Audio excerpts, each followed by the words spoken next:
পদ্মজা তখন ৪র্থ শ্রেণীর ছাত্রী। বয়স আর কত হবে, ৯ কি ১০। খুব কম বয়সেই তাকে স্কুলে পাঠানো শুরু করেছিলেন হেমলতা।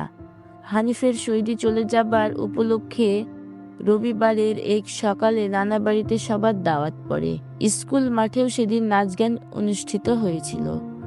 দুপুরের দিকে বাড়ির সবাই সেখানে চলে যায়। বাড়িতে রয়ে যায় শুধু পদ্মজার বৃদ্ধ নানা আর হানিফ। পদ্মজা ঘুমিয়েছিল, তাই বাকিদের সঙ্গে যেতে পারেননি।